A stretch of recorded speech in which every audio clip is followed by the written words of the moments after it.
Welcome to the In My Defense podcast, where we chop it up about sports, culture, and life the way it was meant to be discussed. Bold takes, thoughtful analysis, and real talk. Nothing's personal, but in my defense. If you're watching on YouTube, please like and subscribe. Now I got to kick it over to my guy, Quentin McDuffie. Yo, Q, what up, though? What's good, Brody? What's good, Brody? How you? I'm good, man. I'm good. Getting ready for the Bambino. Also getting ready for the middle of the NFL season, the time of year where everybody starts separating themselves. A lot going on there. Also got a lot going on in college football. So, again, we ain't got a whole lot of time to waste with today's pod. Nah, not at all, not at all. But listen, I'm happy that we're here. I'm happy that I know I don't have to sell a kidney to watch LeBron James this season.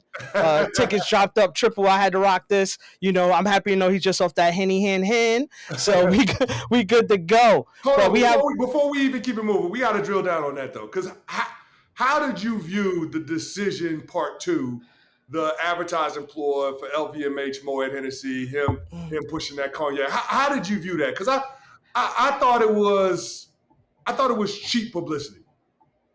I don't think it was cheap publicity. I think it was a good opportunity and a good way to work on your brand and then expose Hennessy. Snoop Dogg did it with Solo Stove. You remember when he had a campaign and said, "I gave up smoke"?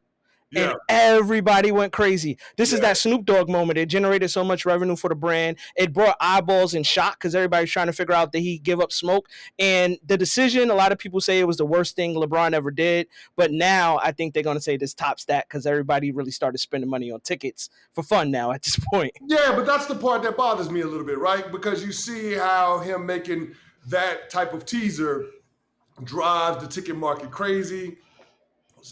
People going into a frenzy trying to figure out whether LeBron is setting up for the farewell tour, making the announcement before the season. Mm-hmm. And it does harken back to one of his worst moments in the public eye, which was how he turned his back on Cleveland to take his talents down to South Beach. That is one of the most infamous phrases, lines in all of sports. So I don't know why you would want to run that back in the name of trying to generate more buzz. It just didn't make sense to me. It accomplished the ultimate goal, which is to stir the pot. But, this is one of those instances where, I don't know, there may be a such thing as bad press. I can't say that, brother. As a marketer, I think it did what it was supposed to do. As a marketer, it did what it was supposed to do. It created shock. It made you stop. It made you look. And it made people act. It created a call to action. And the call to action, because people didn't just wait for the decision to happen, the call to action was ticket sales tripled by at least $150. Who's going to get mad at that? $150 increase of ticket sales? I'll tell you, people are buying that. The people that bought the damn tickets are getting mad because now they're like, oh, it's not going to be LeBron James' last game. Hell, LeBron James might not be on the Lakers for their last game this season. So I don't know, man. Like I feel like this was one of those things where he took advantage of how thirsty folks could be to witness greatness that one last time. I just thought it was a cheap ploy. It was unnecessary.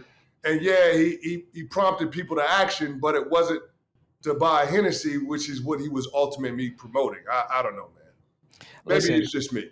I didn't sell a kidney, but in my defense, I'm still going to find a way to get a ticket or two. But okay. I want us to jump straight into the show. I know we got a lot to talk about from First Whistle. We got 99 Rapid Fire, and we're going to talk about identity. Quick, clean, easy show. But let's start off with Joe Flacco getting signed to the Bengals. Now, me as a fan also sitting there watching it, I'm like, all right, maybe this might help. He has weapons. He has a running back. You got Chase Brown. We have two good wide receivers. I know that line is going to make him run for his life. However, from your point of view, do you think this was a good move or just another back-end move for the Cleveland Browns, to kind of set up what their quarterback room needs to look like for the future? Well, Q, it was a move that Cincinnati had to make because how can you keep telling T. Higgins, Jamar Chase, and Trey Hendrickson that Jake Browning represents the best chance for them to compete and win football games week over week? Think about this. Jamar Chase was tied for the team lead in tackles in the second half in the third quarter of the game against the Detroit Lions. That means that every time Jake Browning was trying to target him, he damn near threw an interception. That's how bad it was. And so I don't think that head coach Zach Taylor, who is fighting for his job, can continue to march Jake Browning or anybody else that they had in that quarterback room out there, because you run the risk of losing the locker room. So I think it made sense. Take a flyer on Joe Flacco. See if you can catch lightning in a bottle like the Cleveland Browns did a couple of years ago when they called Flacco off the couch and he led them to the playoffs. I don't think that's going to happen here, just because Cincinnati is a flawed roster and a 40-year-old quarterback is going to be hard-pressed to help you overcome that. But I thought it was the right move for them to make. I mean, they invested a 5th-round draft pick in order to do it. So we'll see what ends up coming from it. At the end of the day, I think that it's going to be great for Shador as well as Dylan Gabriel. They know that the hook isn't too far. I mean, again, we were texting a little bit during that early game. Gabriel didn't face 100% of the Vikings' strength in defense. Some people were out that could have maybe made him run around a little bit. However, I think that this gives opportunity for him to now sit, feel like I'm the guy, because we know that's Stefanski's handpicked guy. Feel like I'm the guy, but also it opens up the door where Shador is sitting there. And just if we want to create a little take, there was something you said a week ago about there's somebody named Deshaun Watson sitting on that depth chart that everybody forgot about. That's true. What do you think is about to happen with that room, though? Well, here's the thing. I think Deshaun Watson is in play, but that's more of a November-December discussion rather than an October discussion.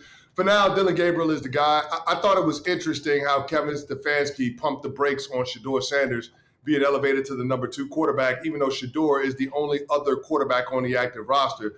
Now, the Cleveland Browns do have Bailey Zappi on their practice squad, so we'll see what happens ahead of their Week 6 matchup with the Pittsburgh Steelers, whether or not they decide to truly elevate Shador to number 2, which I thought was a fait accompli, or if they decide to go with Bailey Zappi. But I guess I just don't understand the dance that Kevin Stefanski is doing with Shador and not wanting to move him up. It just doesn't make sense. I couldn't make sense of it last week when they decided to bench Joe Flacco. They moved Dylan Gabriel from number 2 to number 1, and they decided that they were going to keep Shador Sanders at number 3. I don't understand why he didn't take the time to elevate Shador then, and a week later you're confident enough to move on from Joe Flacco, yet you still don't want to elevate Shador Sanders. It just makes no sense. No, but at the end of the day, does the Cleveland Browns ever make any sense? No, I mean, no. We're sitting here for something to be defined and something to be understood, but we need to really remember who we're dealing with. We're dealing with the Cleveland Browns. And when you're dealing with the Cleveland Browns, you're dealing with a franchise that's unorganized in regards to how they see their 5-year plan. They pick quarterback after quarterback, change quarterback after quarterback, play with a good carousel, but also you're playing with people's future. Confidence is everything. We're going to talk about identity later. Confidence is everything. And I think the confidence of these young quarterbacks, they can be stifled if you keep playing this game with them. You give a short leaf to Dylan Gabriel. You give a little bit of shine to Shador. What are you going to build for the next couple of years?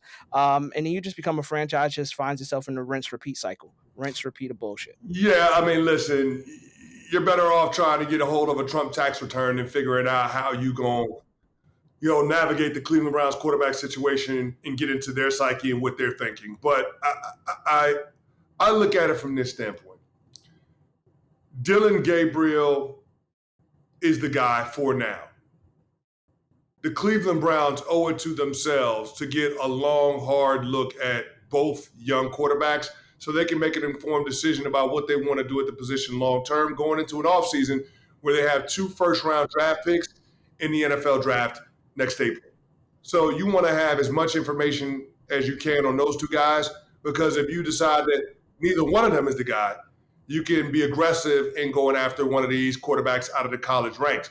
Now, when it comes to Dylan Gabriel, I'm not quite sure why Kevin Stefanski is reticent to move Shador Sanders up to number 2. I don't know if he thinks he's threatened by Shador or Dylan Gabriel's threatened. I'm not quite sure, but it just doesn't make sense. And if you're worried about Dylan Gabriel feeling threatened by Shador because of his popularity, you got to understand that that's probably not your franchise quarterback anyway.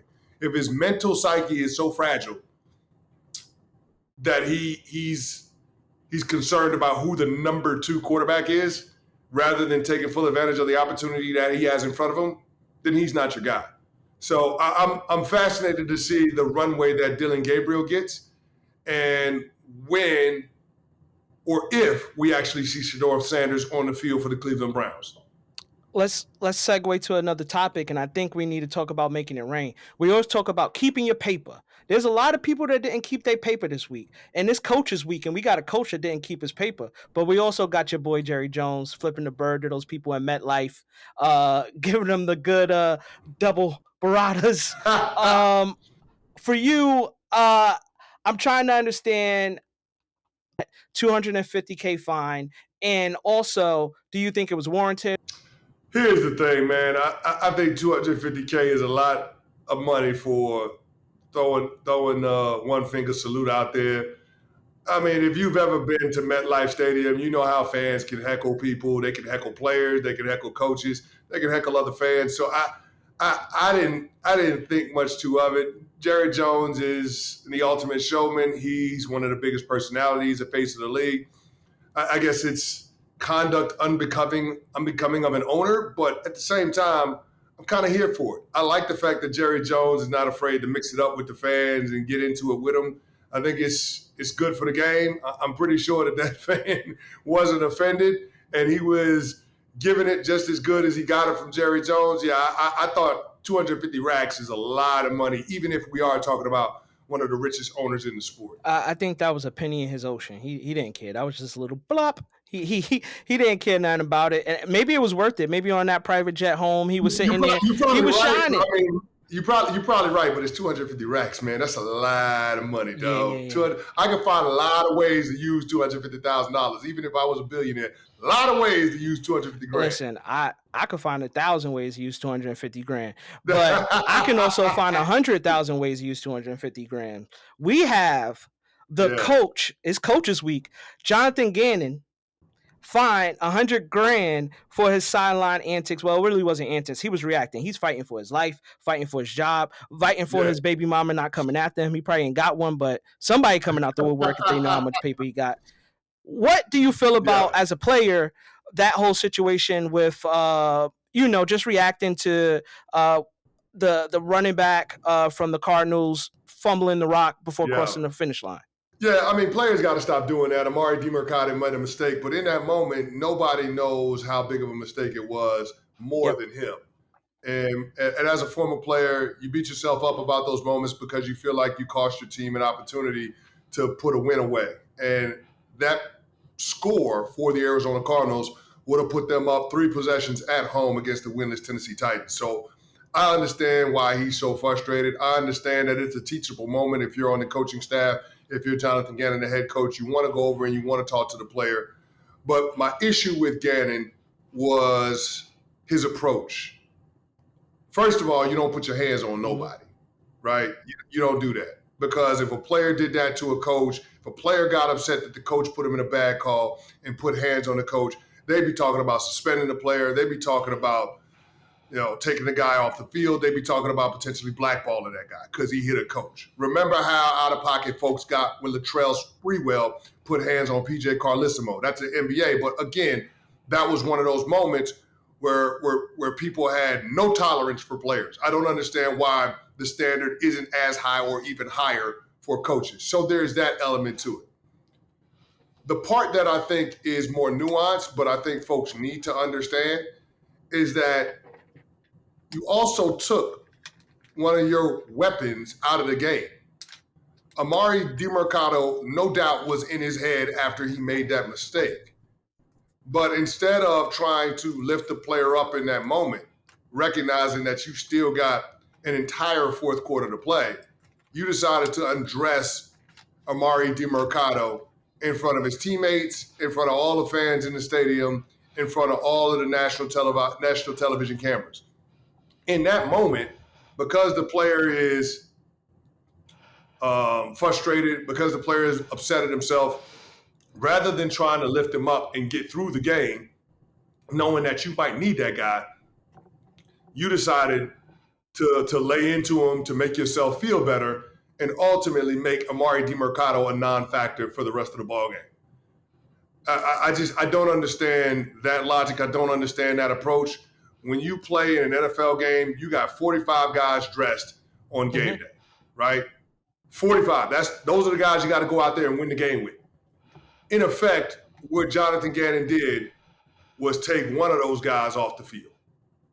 And I just don't understand how that served the rest of the guys on that sideline. I don't understand how it served anybody within the organization. So I think that's the part that people got to acknowledge. I remember when I played for the Dallas Cowboys and Wade Phillips was our head coach, he would say before every game in the locker room to the players, the mistakes are mine. What he meant by that was go out there, play fast, play free. Anything that needs to get fixed, we'll try to fix it on the sideline. Any teachable moment, we'll try to address it in the most positive way, because we understand that we're going to need guys out there throughout the entirety of the ball game. So if you make a mistake in the first quarter, second quarter, we're going to need you to make plays in the third quarter and fourth quarter.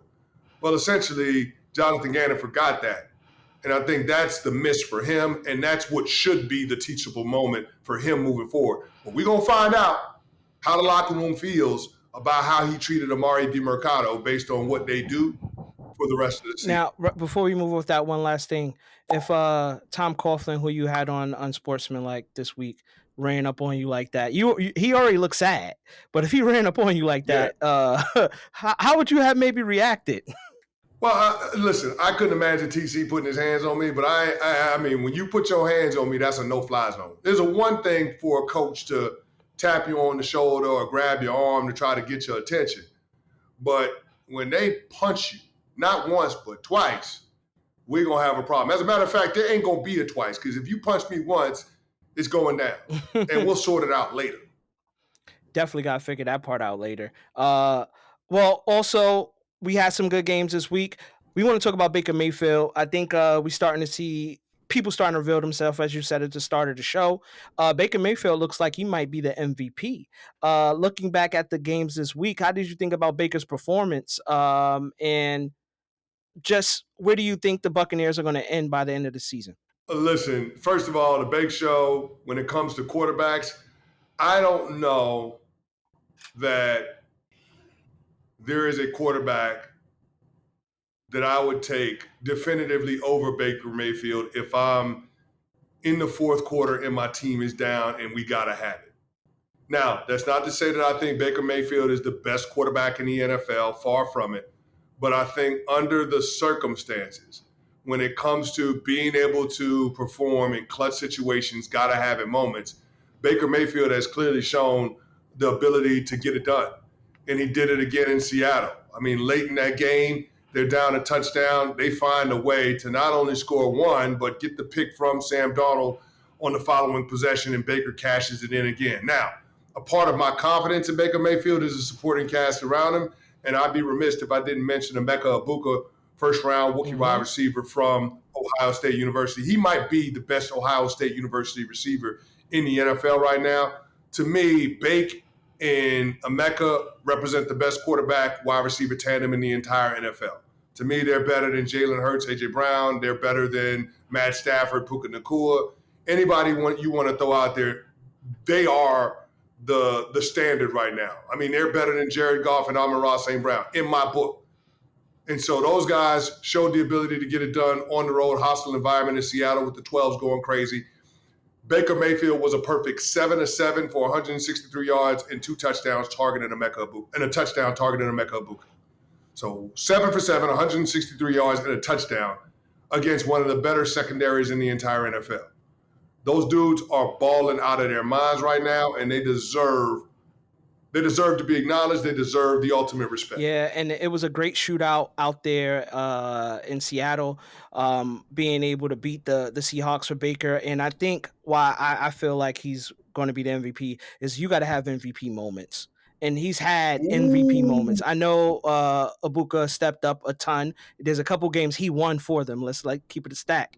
But at the end of the day, I love how Baker has shown up. He showed poise, and I love a good comeback story. And I think you've seen that within Baker. However, we've also had some other big wins and some stunners. Jacksonville, Monday, they beat the Chiefs. We didn't see it happen. I'm going to talk about Trevor Lawrence because he pissed me off. But Jacksonville, they look like they're real in Duval, especially that defense. Duval! I like what the Jacksonville Jaguars brought to the party. Devin Lloyd made a huge play, pick six in a goal-to-goal situation for the Kansas City Chiefs. Absolutely phenomenal play. Their defense has been stepping up. They're opportunistic. They lead the league in takeaways. It's just a matter of whether or not their offense is going to raise their level on a game-to-game basis, and that requires more consistency from Trevor Lawrence. And I think that's my trepidation about going all in with the Jacksonville Jaguars. They have the requisite talent. Liam Cohen looks like he knows what the hell he's doing. Travis Etienne is balling out of his mind. He was a guy coming into this season and nobody knew what to make of. The Jacksonville Jaguars had Tank Bigsby and Basil Tootin, the rookie out of Virginia Tech, on the roster. And folks thought Travis Etienne was a trade candidate. They ended up moving on from Tank Bigsby. They gave it to Travis Etienne, and he's run with it. That dude is a baller. Everybody knows about his ability to be a receiver out of the backfield, but I don't think people give him enough credit for being a really good runner, especially in between the tackles. So Travis Etienne, we're seeing the best version of him that we've gotten at the NFL ranks. So I think they've got a pretty good formula. They got a kicker that can knock it in consistently from 60 yards out. So if you mean to tell me you've got good special teams, you got good defense, you got a good running game, you got a formula to do some damage, not just in the regular season, but in the playoffs.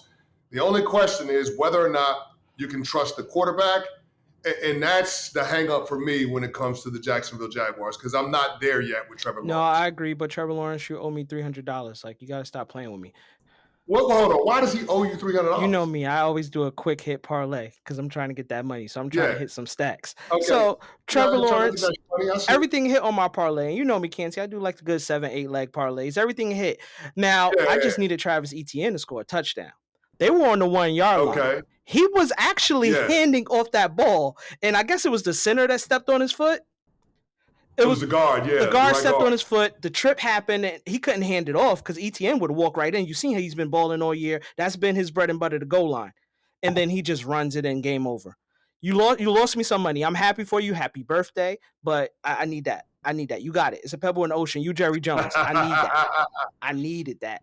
Man, but there was a play earlier in the second half where Travis Etienne was in the flat, wide open. All T-Law had to do was dump it off to him, and Etienne make a guy miss. He's in the end zone. So a couple of times he had an opportunity to get it to him and Etienne to get into the end zone, and it just didn't happen. But that's the thing with Trevor Lawrence, man. You just never know. I heard earlier this week somebody said with Trevor Lawrence, because of the ability, the physical talent, that anything is possible.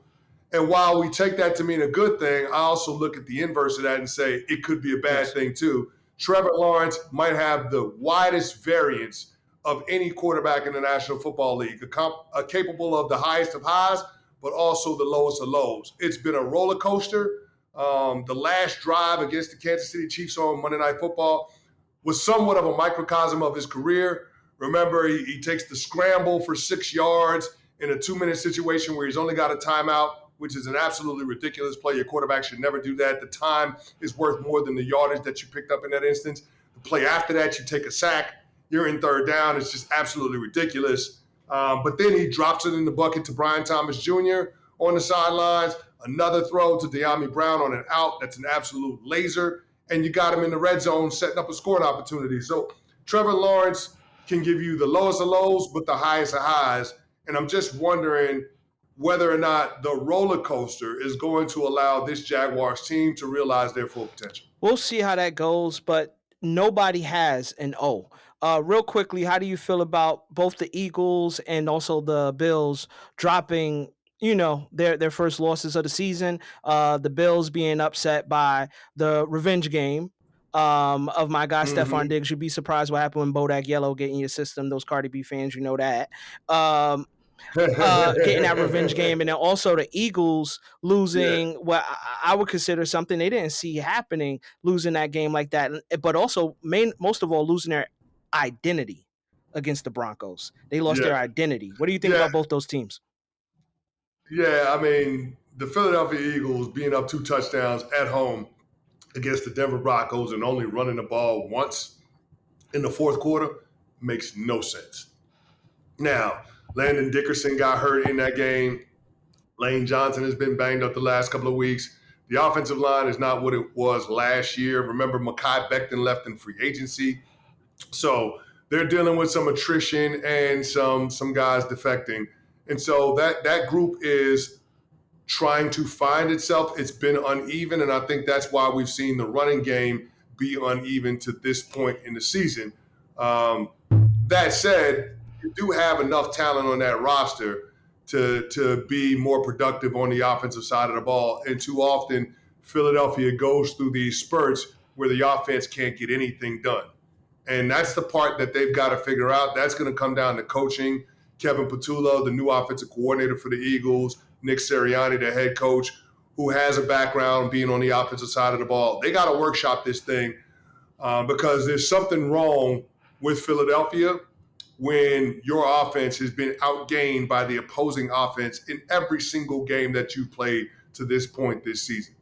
So I think Philly will be fine, but this is something that they've got to get fixed sooner rather than later. But I'm not going to panic just yet because they started out 2-2 last year. When the calendar flipped to October, they finally figured it out. It was week 6 where they turned it on.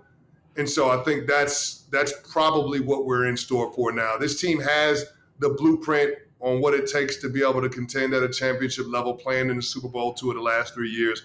I give Philly the benefit of the doubt.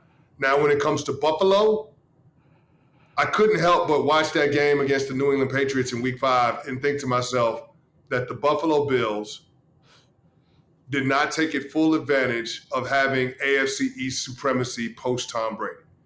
They have had a stranglehold on their division for the better part of the last decade.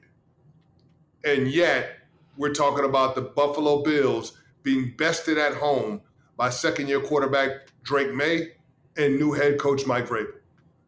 And this is going to be one of the premier in-division quarterback battles that we have for the next decade. So I thought that the Patriots played a hell of a ball game. The Buffalo Bills had a lot of self-inflicting wounds, things that are uncharacteristic to their team over the last couple of years. But the New England Patriots showed me something. There was no back down. There was no quit in them. And they were playing with a degree of confidence that it takes in order to make plays against a championship caliber team in the critical moments of a game. So credit to them. But if you're the Buffalo Bills, you got to be a little bit concerned now because the New England Patriots are not just one of those weeks where you can pencil in a W. No, not anymore. And I mean, we got 99 problems, but a take ain't one. Canty, quick hits. Denver versus New York Jets. Denver now coming off of that win. Do they have a little confidence? What do you think about that Sunday morning game? Denver's one of the best defenses in the league, so good luck, New York Jets. I would say this, Aaron Glenn needs to have a signature win. He's got to get on the board. His guys got to have some proof of concept in all of the messaging that he's been giving them throughout the offseason, throughout preseason training camp and the early going. They've got to clean up some of the things that they've done poorly, which is fundamental to being able to win at this level. You got to be able to tackle. You got to be able to take care of the football. You got to avoid penalties, especially pre-snap and post-snap. Those are things that the Jets do every single week, and it costs them football games. So if they clean those things up, I think they have the talent to be a lot more competitive than what they've showed so far in the early goings of the season. And I would just tell folks this, those international games are a little bit wonky because your schedule, because your routine is thrown off. I think the Jets could be a live dog in week 6. And so I'm just going to put that out there. I'm not calling it and saying that they win, but I would look long and hard at that week 6 line against the Denver Broncos and consider the Jets as one of those options to take the points and cover the spread. Well, I talked to Canty earlier. Don't worry, anybody. I know what he just said. He ain't off that henny hen. He good. But what I'm just saying. I mean, the Broncos are favored. The Broncos are favored by 7.5. I mean, I might take the touchdown. I might take the 7 points and put it in my back pocket and roll with the Jets. I'm just gonna put it out. Yeah, let's see how that goes. I mean, we got also the Detroit Lions versus the Kansas City Chiefs. Chiefs just getting stunned, but the Detroit Lions have been rolling and roaring. What do you think about that matchup? Yeah, I mean, if you're Kansas City, you got to be alarmed at what you saw in the defensive end. of your team at the end of the Jacksonville Jaguars game. I mean, Chris Jones loafing on that final play. There was another play where Trevor Lawrence takes off, scrambles for a touchdown in the red zone early in the second half. Those are the types of things that just can't happen. And when you have your team leader displaying that kind of left effort or lack thereof, it speaks to a deeper issue with that team. So I don't know exactly what's wrong with the Chiefs. I can't put my finger on it, but it's clear that this is not the Chiefs of old, and this is the worst week not to be playing your best football because you're going up against the Detroit Lions, and that team right now is absolutely rolling. I might take the Detroit Lions over anybody else if I've got to win a football game today. That's how good Detroit has been playing.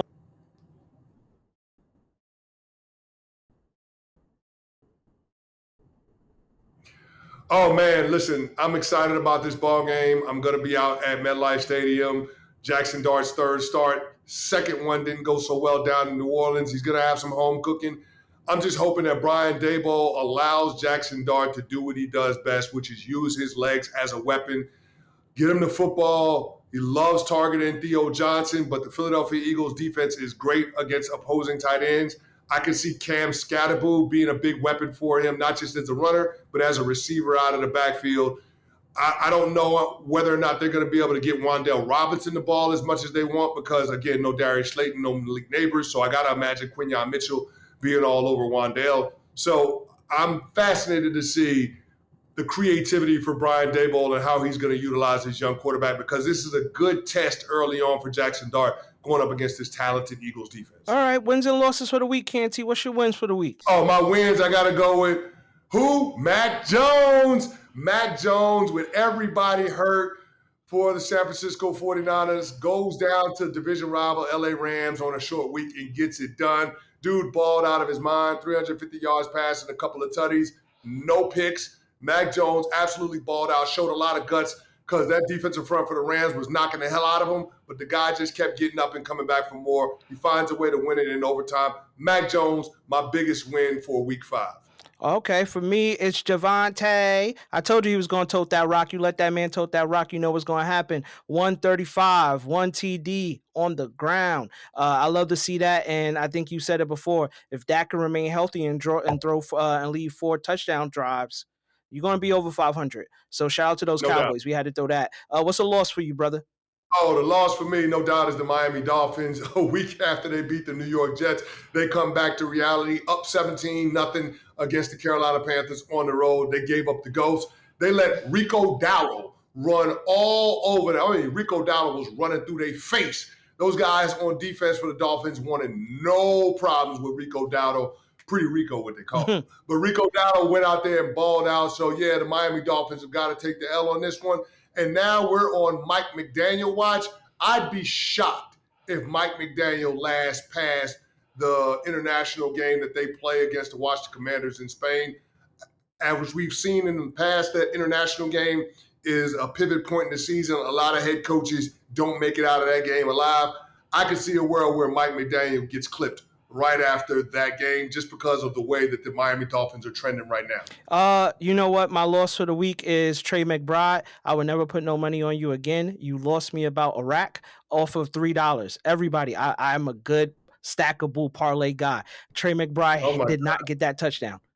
Yeah. Oh my gosh. I got to stop making these parlays, but you know what? They hit. I've had some hits. You've been talking about a lot of parlay losses on this show today, though, man. A lot of losses. Listen, I tell the people about my losses so nobody rob me for my wins. That's a bar. I hear you. But no. Canty, tell them where they can find you at. Oh, find me at Chris Canty 99 on all platforms. You can also check me out at Unsportsmanlike on all platforms or on Sportsmanlike on ESPN Radio, Unsportsmanlike on ESPN2, ESPNU from 6 a.m. to 10 a.m. every single morning. Listen, he's real dapper. He has to go. He is making his way to an event representing himself, his family, as well as both shows Unsportsmanlike and In My Defense. You can find me at QE Beeman. We thank you guys for watching and also suffering through our technical difficulties if you've seen this visually. We love you. We appreciate you enjoying us every week on In My Defense Pod. Again, at In My Defense Pod. Like, subscribe. Thank you. I hate that the cameras are terrible, but in my defense,